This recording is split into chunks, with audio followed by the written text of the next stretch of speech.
The difference between coercion and undue influence. See, in the side of coercion, the consent of aggrieved party means जी suppressed party आहे किंवा जिच्यावर coercion झालेलं आहे, जिला pressure pressurise करून कॉन्ट्रॅक्टमध्ये एंटर केलेलं आहे, त्यांचं जे कन्सेंट आहे, हे कसं कन्सेंट मिळवलं जातं?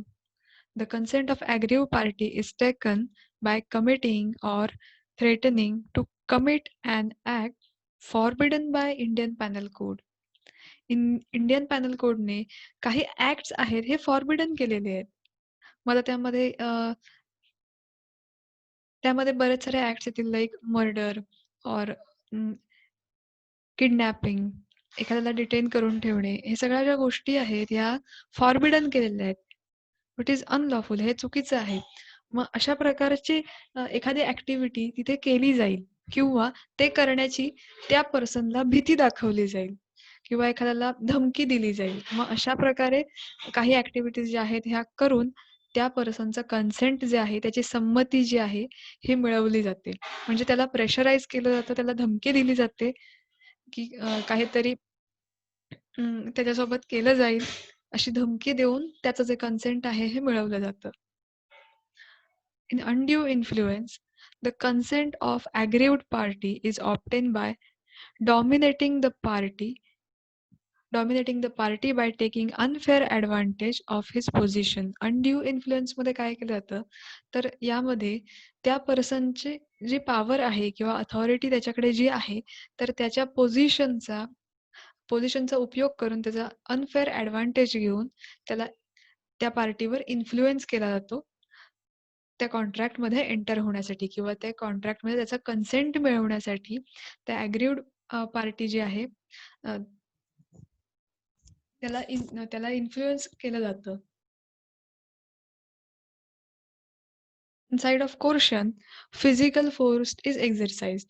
आता कोर्शनमध्ये इथे फिजिकल फोर्स सुद्धा केला जातो, मीन्स त्याला मारहाण सुद्धा केली जाते किंवा करू शकतात. इथे फिजिकल हार्म सुद्धा पोहोचवलं जाऊ शकतं कोर्शनमध्ये. Undue influence, moral force is used in undue influence. इथे फिजिकली हार्म पोहोचवलं जात नाही, तर इथे मोरल फोर्स जो आहे इथे यूज केला जातो. मीन्स जो डॉमिनेटिंग पर्सन आहे की जो त्याच्या पॉवर किंवा त्याच्याकडे जी अथॉरिटी आहे, त्याची जी पोझिशन आहे, त्याचा यूज करून एखाद्याला कॉन्ट्रॅक्टमध्ये एंटर होण्यासाठी तिथे त्याला इन्फ्लुएन्स केलं जातं. मग इथे त्याचा मोरल फोर्स जो आहे तो असणार आहे. मीन्स त्याचं जे एक्झिस्टन्स आहे तो समोर आल्यावरती दुसरा जो पार्टनर आहे, दुसरी जी पार्टी आहे ॲग्रीव्ड पार्टी, तर ती पार्टी तिचा कन्सेंट जो आहे हा इथे मिळवला जातो. सो इथे फिजिकली काही हार्म पोहोचवलं जात नाही. जस्ट त्या पर्सनचं तिथे असणं याचाच त्या पर्सनवर इन्फ्लुएन्स होतो. Relationship between the promisor and promisee is not necessary. आता कोर्शनच्या पार्टमध्ये काय म्हटलंय, तर त्या प्रॉमिसर किंवा प्रॉमिसी यामध्ये कोणतंही रिलेशन असणं काही नेसेसरी नाहीये. Next, undue influence. Some sort of relationship must exist between two parties to the contract. आता अनड्यू इन्फ्लुएन्समध्ये काय आहे, तर दोन पार्टीज आहेत, मग त्यामध्ये काहीतरी रिलेशनशिप नक्कीच असणार आहे. बिकॉज तिथे असलंच पाहिजे, कारण त्यातली ज्या दोन पार्टीज आहेत, तर त्या दोन पार्टीज मधला एक पार्टी जी आहे ही डॉमिनेटिंग पार्टी असणार आहे. बिकॉज तिची जी पॉवर आहे किंवा तिच्याकडे जी अथॉरिटी आहे, तिचं जे पोझिशन आहे, त्याचा इन्फ्लुएन्स, त्याचा यूज करून दुसऱ्या पार्टीला ती कॉन्ट्रॅक्टमध्ये एंटर करण्यासाठी फोर्स करते. So some sort of relationship must exist between two parties in the contract. So त्यांचा दोघांमधला डिफरन्स झालेला आहे कोर्शन अँड अनड्यू इन्फ्लुएन्स मधला. कोर्शन मध्ये काय केलं जातं, तर इथे फिजिकल फोर्स जो आहे तो एक्झरसाइज केला जातो. अनड्यू इन्फ्लुएन्स मध्ये इथे फिजिकली काही हार्म पोचवलं जात नाही. जस्ट मोरल फोर्स मीन्स इथे काय तर जो डॉमिनेटिंग पर्सन आहे त्याचं तिथे असणंच, त्याच्यामुळेच दुसरी जी प्रॉमिसेस किंवा जी पार्टी दुसरी आहे, तर तिला इन्फ्लुएन्स केलं जातं.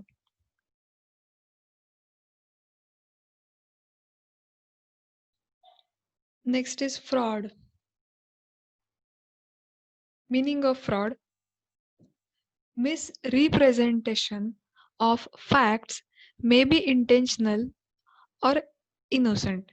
Intentional misrepresentation has been termed as fraud. काहीतरी इंटेन्शनली एखादी चुकीची गोष्ट केलेली असेल, तिला फ्रॉड असं म्हणतात. Innocent misrepresentation has been termed simply as a misrepresentation. आता इनोसेंटली मीन्स तिथे काही इंटेन्शन नाहीये, की इथे चूक करण्याचं किंवा एखादी जी गोष्ट आहे, ही करण्यामागे इंटेन्शन काही नाहीये.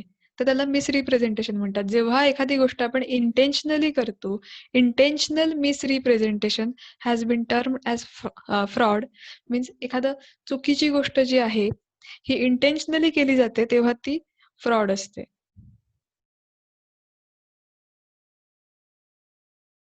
Effect of fraud, Section 19. The party whose consent to the contract is obtained by fraud can exercise any of the following rights.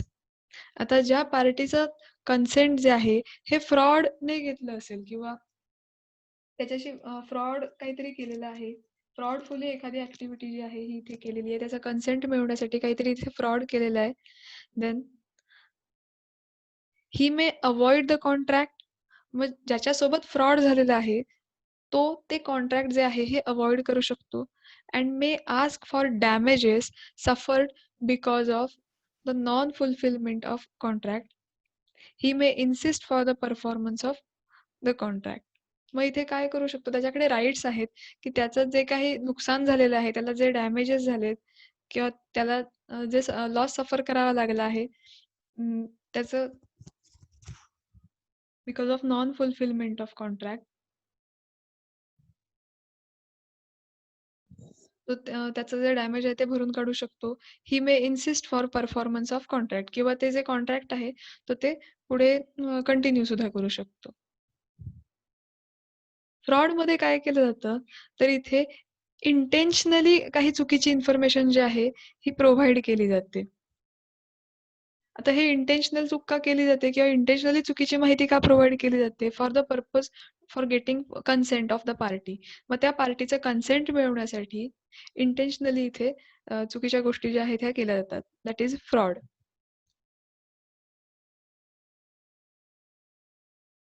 Next is misrepresentation. Misrepresentation is false representation made innocently without any intention of deceiving the other party. See, misrepresentation means providing false information or false representation made innocently. आता मिसरिप्रेझेंटेशन मध्ये काय केलं जातं, तर इथे false information, चुकीची information जी आहे ही provide केली जाते, बट इनोसेंटली. इथे त्यांना काही फसवणूक करायची हे त्यांचं मोटिव्ह नाहीये किंवा इथे त्यांचं काही इंटेन्शन नाहीये की दुसऱ्याला लबाडी करायची किंवा काही फसवायचंय. इथे मिसरिप्रेझेंटेशन मध्ये काय केलं जातं, तर इनोसेंटली फ्रॉड जी फॉल्स इन्फॉर्मेशन आहे ही प्रोव्हाइड केली जाते. It may include two things. मग याच्यामध्ये 2 गोष्टी इन्क्लूड केलेल्या आहेत. Wrong statement of material fact. जे मटेरियल फॅक्ट आहे, फॅक्टशी रिलेटेड जे स्टेटमेंट आहे ते रॉंग स्टेटमेंट केलं असेल. Not known to be false.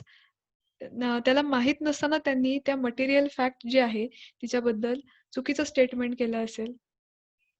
Then non disclosure of facts where there is a legal duty to disclose without intention to deceive.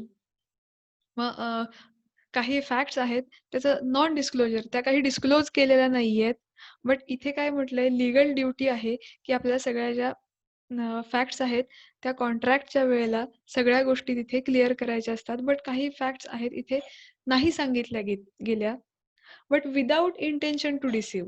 But इथे त्याचं intention काय आहे, इंटेन्शन फसवणूक करणे हे नाहीये, पण त्याच्याकडनं काही गोष्टी आहेत ज्या सांगायच्या राहून गेलेल्या आहेत, त्या खऱ्या सांगायला हव्या होत्या. So that is misrepresentation. मग मिसरिप्रेझेंटेशन मध्ये एखादं चुकीचं स्टेटमेंट सुद्धा केलं जातं, पण त्यांचं इंटेन्शन फसवणूक करण्याचं नसतं, बट तरीही तिचं चुकीचं स्टेटमेंट केलं गेलंय. किंवा अजून दुसरी गोष्ट म्हणजे काही गोष्टी आहेत किंवा काही असे त्यातल्या फॅक्ट्स आहेत की ज्या सांगायच्या राहून गेल्यात, विच इज ऍक्च्युली त्या सांगायला हव्या होत्या, पण त्या न सांगितल्या गेल्या तरी त्यांचं इंटेन्शन काही कुणाला फसवणूक करण्याचं नव्हतं. That is मिसरिप्रेझेंटेशन.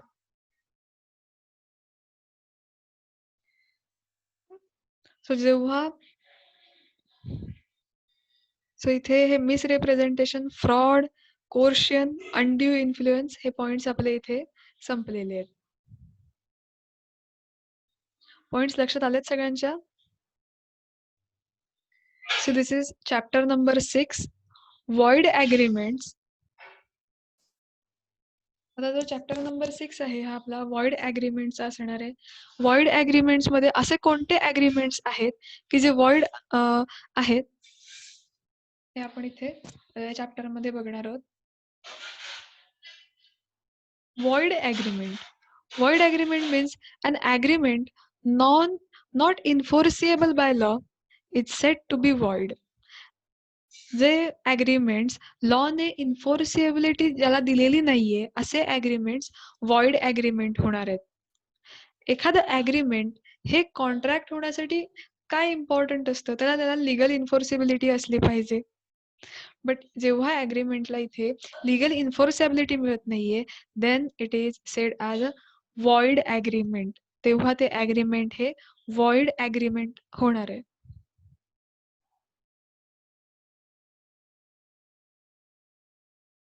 Every agreement of which the object or consideration is unlawful is void. मग असं प्रत्येक ॲग्रीमेंट की ज्या ॲग्रीमेंट मध्ये त्याचं ऑब्जेक्ट किंवा त्याचं जे कन्सिडरेशन आहे, consideration means something in return, ज्या ॲग्रीमेंटचं कन्सिडरेशन हे अनलॉफुल असणार आहे, ते ॲग्रीमेंट हे वॉइड ॲग्रीमेंट असणार आहे. आता इथे कन्सिडरेशन म्हणजे काय, तर समथिंग इन रिटर्न, त्या कॉन्ट्रॅक्टच्या मोबदल्यात काय मिळतंय, दॅट इज कन्सिडरेशन. मग आपण एक एक्झाम्पल बघूया. It is forbidden by law. For example, A sold liquor without licence to B. आता ए ने काय केलंय, तर लिकर सोल्ड केलंय without licence. The sale is unlawful as the sale of liquor without licence is forbidden by law. आता मुळात हा जो सेल झालेला आहे, ए ने बीला जे सेलिंग केलेलं आहे हे अनलॉफुल असणार आहे, because it is without licence. आपण लायसन्स मिळाल्याशिवाय कोणती ऍक्टिव्हिटी इथे करू शकणार नाही आहोत सेलिंगसाठी. मग जे लिकर आहे हे सेल करण्यासाठी लायसन्स इम्पॉर्टंट आहे, पण इथे विदाउट लायसन्स ती ऍक्टिव्हिटी घडते. That's why it is unlawful. So it is forbidden by law. लॉच्या दृष्टीने ही ऍक्टिव्हिटी जी आहे ही चुकीची आहे. That's why the agreement is void.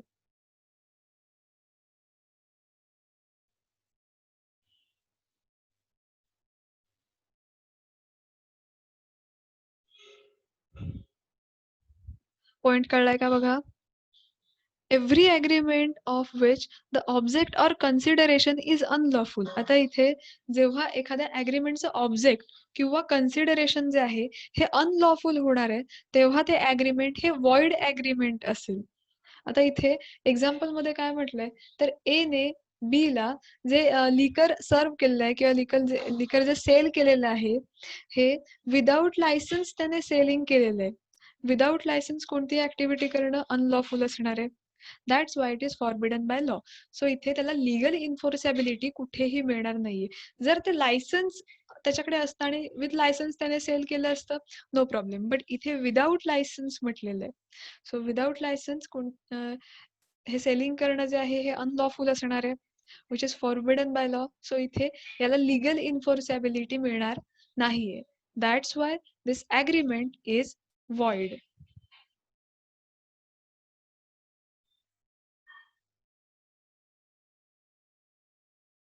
Next is if it is fraudulent. जर एखादं ॲग्रीमेंट हे फ्रॉड्युलंट असेल, Object or consideration of agreement is fraudulent. An agreement with such an object or consideration is unlawful and void. ज्या ॲग्रीमेंटचं consideration किंवा त्या ॲग्रीमेंटचं जे object आहे हे फ्रॉड्युलंट असेल, फ्रॉड झाला असेल, then it is unlawful and it is void. That's why ते अनलॉफुल होणार आहे आणि ते जे ॲग्रीमेंट आहे ते ॲग्रीमेंट हे void ॲग्रीमेंट होणार आहे, त्याला लीगल इन्फोर्सेबिलिटी मिळणार नाही.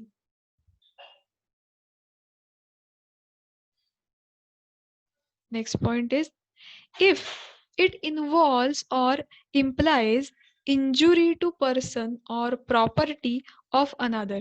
जर एखादं ॲग्रीमेंट त्या ॲग्रीमेंटमध्ये जर एखाद्या पार्टीला त्या ॲग्रीमेंटमुळे काही इंजुरी जी झाली असेल किंवा त्याच्या प्रॉपर्टीला ते हार्मफुल असेल, then that agreement is unlawful and that agreement, the consideration is unlawful and that agreement is void. Where it create injury to person, जर एखाद्या पर्सनला इंजुरी होत असेल or the property of another, त्याच्या त्या पर्सनला इंजुरी होत असेल किंवा त्याच्या प्रॉपर्टीला ती गोष्ट हार्मफुल असेल, त्यांचं जे कन्सिडरेशन आहे ते, an agreement with some object or consideration is unlawful. मग अशी जी ऍक्टिव्हिटी आहे किंवा असं जे कन्सिडरेशन आहे की ज्याच्यामुळे पर्सनला इंजुरी होते किंवा त्याच्या प्रॉपर्टीला ते हार्मफुल आहे, then the consideration is unlawful and agreement is void. मग जेव्हा असं असेल की त्याचं कन्सिडरेशनमुळे त्या पर्सनला हार्मफुल असेल, त्याच्या प्रॉपर्टीला हार्मफुल होत असेल, देन ते कन्सिडरेशन जे आहे हे अनलॉफुल होणार आहे आणि त्यांचं जे ॲग्रीमेंट आहे हे वॉइड ॲग्रीमेंट होणार आहे.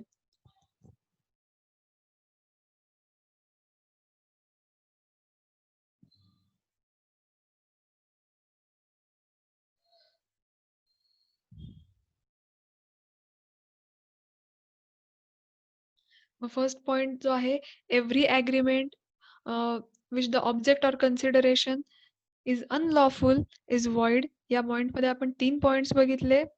If it is forbidden by law, जर ते ॲग्रीमेंट हे एखादा लॉ जो आहे किंवा रूल जो आहे हा तोडत असेल किंवा फॉरबिडन करत असेल, then the agreement is void. तेव्हा ते ॲग्रीमेंट हे वॉइड होणार आहे.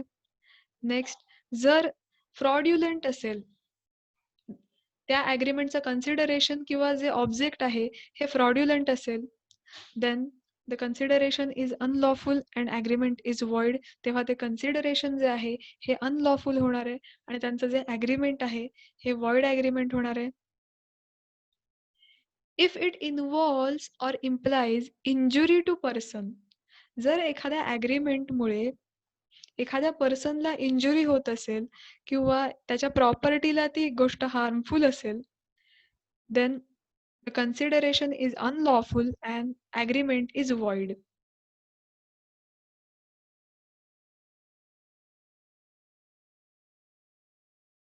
Second point is agreements against public policy. आता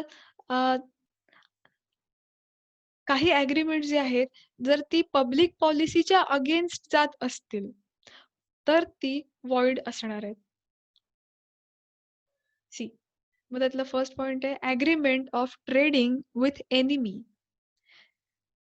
An agreement made with alien enemy in time of war is illegal on the ground of public policy. See, जर war situation असेल, जर आपल्या कंट्रीमध्ये आणि ज्याच्याशी कॉन्ट्रॅक्ट केलेला आहे किंवा ज्याच्याशी ॲग्रीमेंट केलेलं आहे, तो ज्या कंट्रीमध्ये राहतोय तर त्या कंट्रीशी आपलं वॉर चालू असेल, दोन्ही कंट्रीजमध्ये वॉरची सिच्युएशन असेल, देन अशा वेळी ते कॉन्ट्रॅक्ट जे आहे हे सस्पेंड होणार आहे. आणि आपण जर एलियन एनिमी म्हणजे काय? एलियन मीन्स आपल्या कंट्रीच्या बाहेरचा जो पर्सन असेल तो आपल्यासाठी एलियन असणार आहे.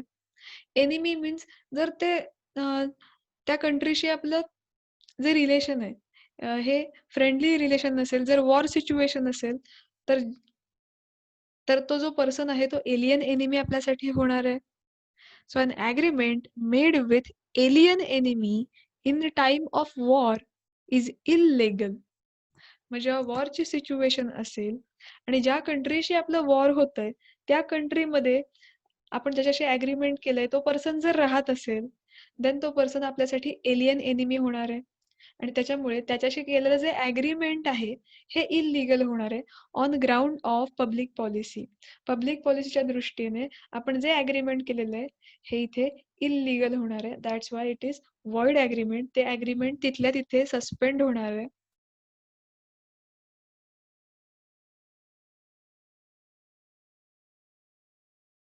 Next, an agreement to commit a crime where the consideration in an agreement is to commit crime, the agreement is opposed to public policy.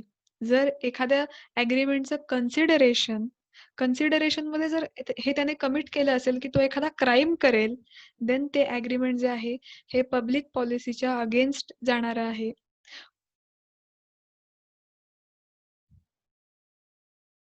So इथे जे कन्सिडरेशन आहे त्या कन्सिडरेशन मध्ये जर एखादा क्राईम इथे केला असेल किंवा त्या ॲग्रीमेंटचं कन्सिडरेशनच असं असेल की जिथे क्राईम जो आहे तो करावा लागणार असेल, देन असं ॲग्रीमेंट जे आहे हे पब्लिक पॉलिसीच्या अगेन्स्ट जाणार आहे. It is oppose to public policy.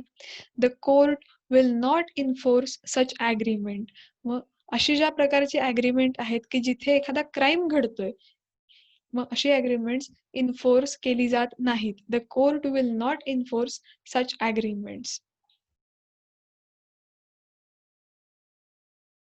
So इथे जे व्हॉइड ॲग्रीमेंट्स आहेत, त्यातले आपण काही पॉइंट्स बघितलेत. पॉइंट्स लक्षात आलेत सगळ्यांच्या?